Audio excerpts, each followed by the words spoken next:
Chapter 14. Circulation Time. All the circumstances so far considered as differentiating the circulation periods of different capitals invested in different branches of industry, and hence also the times for which capital has to be advanced, such as the distinction between fixed and fluid capital, the difference in working periods, etc., arise within the production process itself. But the turnover time of capital is the sum of its production time and its circulation or rotation time.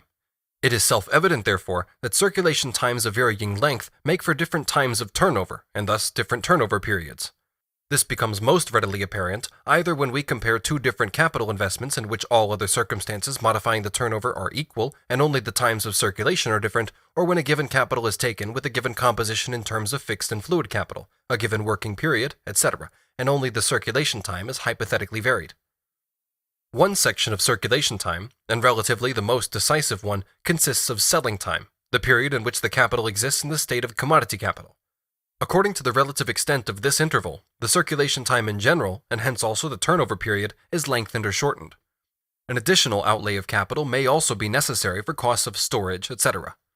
It is clear from the start that the time required for the sale of the finished product may be very different for individual capitalists in one and the same line of business, i.e., not only for the quantities of capital that are invested in different branches of production, but also for the various independent capitals invested in a particular sphere of production, which in actual fact simply constitute bits of the total capital which have attained an independent position.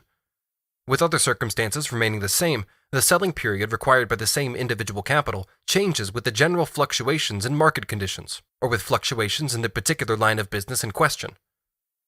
We shall not deal any further here with this point. We need only establish the simple fact that all circumstances that generally produce a variation in the turnover periods of capital invested in different lines of business may operate individually. For example, if one capitalist has the occasion to sell more quickly than his competitor, if one applies more methods that shorten the working period than the other does, etc., and effect a similar variation in the turnover of the various capitals inhabiting the same line of business. A permanently effective cause of differentiation in the selling time, and hence in the turnover time in general, is the distance of the market where the commodities are sold from their place of production. For the whole period of its journey to the market, capital is confined to the state of commodity capital. If it is produced to order, then there is added to the time of the journey to the market the time in which the commodity is up for sale on the market. Improvement in the means of communication and transport shortens absolutely the period in which the commodities migrate in this way, but it does not abolish the relative difference in the circulation time of different commodity capitals arising from the migration, or even that of different bits of the same commodity capital that migrate to different markets. Improved sailing ships and steamships, for instance, which shorten the journey, shorten it just as much for nearby ports as for distant ones. The relative difference remains, even though it is often reduced. The relative differences may, however, be displaced by the development of means of communication and transport in a way that does not correspond to the natural distances. For instance, a railway leading from the place of production to a major inland center of population may lengthen the distance to a nearer inland point which is not served by a railway, absolutely or relatively, in comparison to the one naturally more distant. Similarly, the relative distances of places of production from the major market outlets may be altered as a result of the same circumstances, which explains the demise of old centers of production and the emergence of new ones with changes in the means of transport and communication. In addition to this, there is the relatively cheaper cost of transport for longer distances as compared to shorter. With the development of the means of transport, the speed of movement in space is accelerated, and the spatial distance is thus shortened in time. In addition to this, the mass of means of communication develops, so that, for instance, many ships depart for the same port at the same time, several trains run between the same 2 points along different railways, and above all, freight ships leave Liverpool for New York, for example, on different successive days of the week, and goods trains run at different hours of the day from Manchester to London. Admittedly, the last mentioned development does not alter the absolute speed, and so neither this part of the circulation time if the effectiveness of the means of transport remains at a given level. But successive quantities of goods can now start their journey at more closely spaced intervals, and thus arrive on the market, one after the other, without accumulating in great masses as potential commodity capital until they are actually dispatched. Hence, the reflux is distributed over shorter successive periods of time, so that one part is steadily being transformed into money capital, while another part circulates as commodity capital. By this distribution of the reflux over several successive periods, the total circulation time is shortened, and hence also the turnover. At first, the greater or lesser frequency with which the means of transport function, for example the number of trains on a railway, develops with the degree to which a place of production produces more and becomes a major center of production, and this is a development in the direction of the already existing market, i.e., towards the major centers of production and population, towards export ports, etc. On the other hand, however, and conversely, this particular ease of commerce and the consequent acceleration in the turnover of capital, inasmuch as this is determined by the circulation time, gives rise to an accelerated concentration of both the center of production and its market. With this accelerated concentration of people and capital at given points, the concentration of these means of capital in a few hands makes rapid progress. There is simultaneously a further shift and displacement as a result of the change in the relative situation of production and marketplaces, which itself results from the changes in the means of communication. A place of production which possessed a particularly advantageous position through being situated on a main road or canal now finds itself on a single railway branch line that operates only at relatively long intervals, while another point, which previously lay completely off major traffic routes, now lies at the intersection of several lines. The second place rises, the first declines.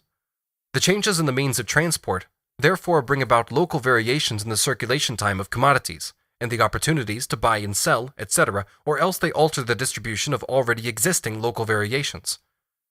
The importance of this factor in the turnover of capital is evinced by the disputes between the mercantile and industrial representatives of different places and the directors of railways. See, for example, the above-quoted Blue Book of the Railway Committee. All branches of production which, owing to the nature of their product, are oriented principally to local outlets, such as breweries, thus develop to their largest dimensions in the major centers of population. Here, the rapid turnover of capital partly balances out the increase in the cost of many conditions of production, building land, etc.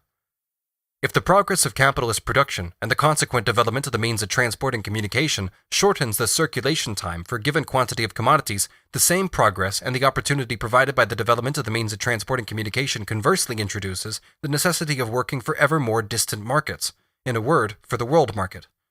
The mass of commodities in transit grows enormously, and hence so does the part of the social capital that stays for long periods in the stage of commodity capital, in circulation time, both absolutely and relatively. A simultaneous and associated growth occurs in the portion of social wealth that instead of serving as direct means of production, is laid out on means of transport and communication, and on the fixed and circulating capital required to keep these in operation. Merely the relative length of the journey of commodities from their place of production to their outlet gives rise to a difference not only in the first place of the circulation time, the selling time, but also in the second part, the transformation of money back into the elements of productive capital, the purchasing time. Say that the commodity is sent to India. This takes maybe 4 months. Let us take the selling time as 0, i.e. assume that the commodity is shipped to order and paid for on delivery to the producer's agent. A further 4 months is required to send back the money. The form in which it is remitted is immaterial here. It is thus altogether 8 months before the same capital can function once again as productive capital and can be used to renew the same operation.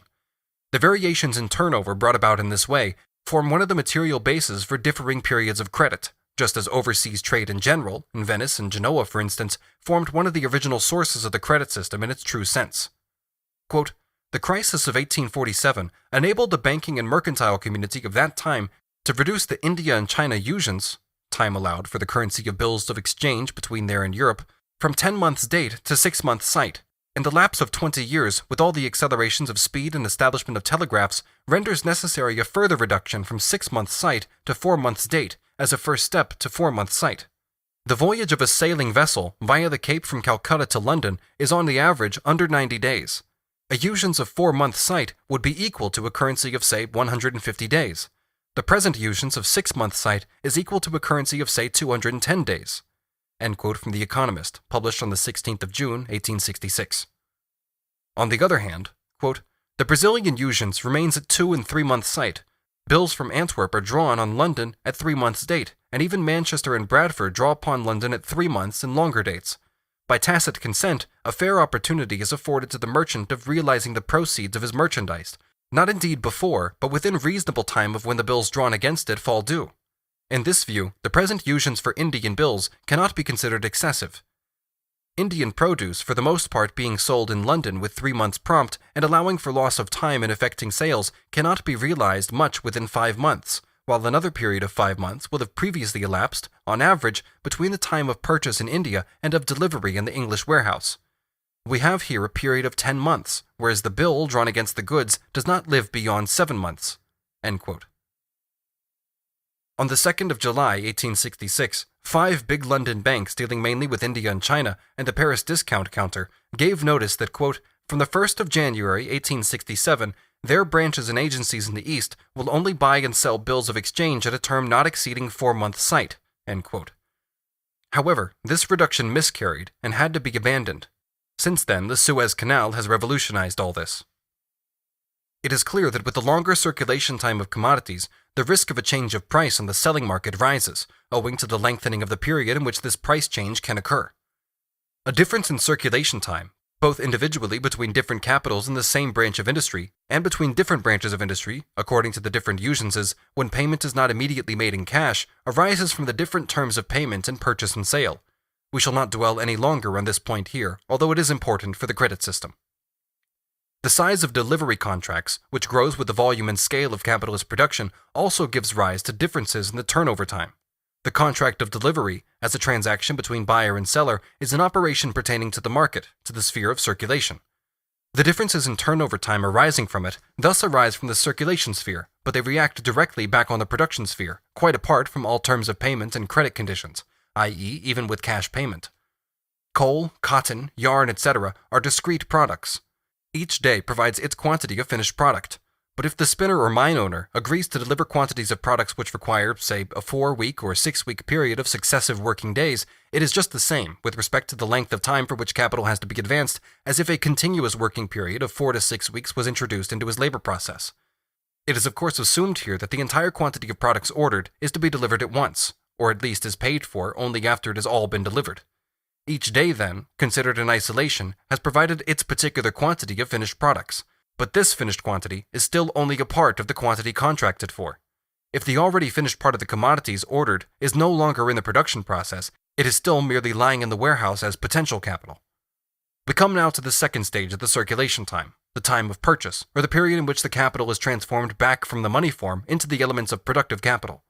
In the course of this period, it must persist for a longer or shorter time in its state of money capital, and thus a certain part of the total capital advanced always exists in the state of money capital, although this part consists of constantly changing elements. In a particular business, for instance, N times £100 of the total capital advanced has to be present in the form of money capital. This is continuously being transformed into productive capital, but just as constantly being added to again by the influx from circulation, from the realized commodity capital. Thus, a definite portion of the capital value advanced always exists in the state of money capital, i.e., in a form pertaining not to its sphere of production, but rather to its sphere of circulation. We have already seen how, when the time in which capital is confined to the form of commodity capital is prolonged by the greater distance of the market, this directly gives rise to a delayed reflux of money, and thus also delays the transformation of capital from money capital into productive capital. We also saw, in Chapter 6, with respect to the purchase of commodities, how the time of purchase and the greater or lesser distance from the major sources of raw material makes it necessary to buy raw materials for longer periods and keep them available in the form of productive stock, latent or potential productive capital. How this increases the mass of capital that must be advanced at one stroke and the time for which it must be advanced, the scale of production being otherwise the same. In different branches of industry, the shorter or longer periods for which large quantities of raw materials are thrown onto the market have a similar effect. In London, for instance, major auctions of wool take place every 3 months, and these dominate the wool market, whereas the cotton market is on the whole supplied continuously from harvest to harvest, even if not always evenly. Periods of this kind determine the major terms of purchase for these raw materials, and particularly affect speculative purchases, making necessary longer or shorter advances in these elements of production, just as the nature of the commodities produced affects the speculative and deliberate withholding of products from the market for longer or shorter periods in the form of potential commodity capital. Quote, the agriculturalist must therefore also be a speculator to a certain extent, and hold back the sale of his products according to the conditions of the time. Marketing the products, however, mostly depends on the person, the product itself, and the locality. Someone who, besides being skillful and fortunate, is endowed with sufficient operating capital is not to be blamed if he sometimes lets the crops he have obtained lie for a year when prices are unusually low. Someone who has insufficient operating capital, on the other hand, or who completely lacks the spirit of speculation, will seek to obtain the current average price, and will thus have to sell as soon and as often as he has the opportunity. To let wool lie for longer than a year will almost always involve a loss, while corn and oilseed can be kept for a few years without any detriment to their quality and properties. Products that are generally subject to a substantial rise and fall in price over short periods of time, such as for example oilseed, hops, teasels, and the like, are rightly left to lie in the years when their prices stand far below the prices of production. One should at least delay the sale of such objects as gives rise to the daily costs of maintenance, such as fattened cattle, or are liable to spoil, such as fruit, potatoes, etc. In many districts, a product generally has at certain times of the year its lowest price, and at other times its highest. Grain, for instance, is in many places generally lower in price at Martinmas than between Christmas and Easter.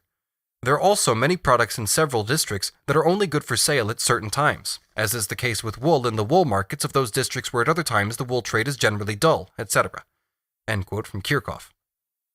In considering the second half of the circulation time, during which money is transformed back into elements of productive capital, it is not only this conversion alone that is involved, nor only the time in which the money flows back according to the distance of the market where the product is sold. What is also, and especially involved, is the extent to which a part of the capital advanced must always exist in the money form, in the state of money capital.